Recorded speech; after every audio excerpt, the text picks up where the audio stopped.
Assalamualaikum warahmatullahi wabarakatuh. Bagaimana kabarnya teman-teman? Semoga selalu dalam perlindungan Allah Subhanahu wa taala.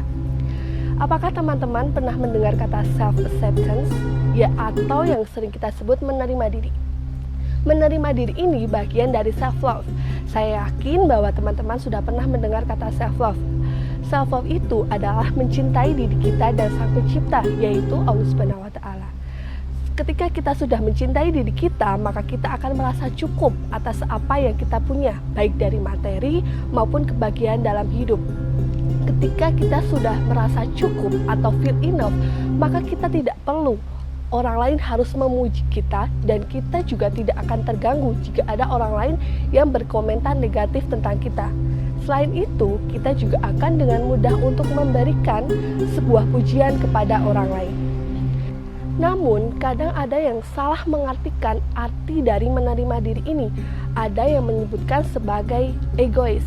Padahal maksudnya di sini adalah fulfill terlebih dahulu kepada diri kita, baru kita membahagiakan kepada orang lain.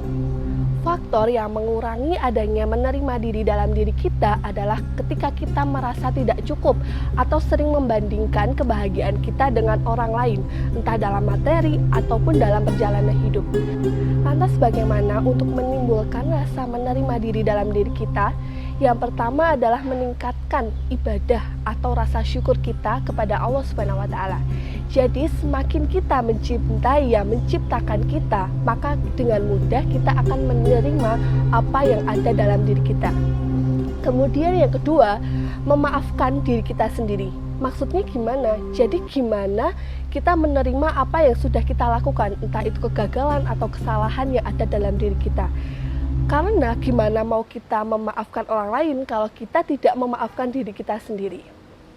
Yang terakhir, ketika kita sudah memaafkan diri kita, akan timbul rasa nyaman atas ketidaknyamanan dalam diri kita.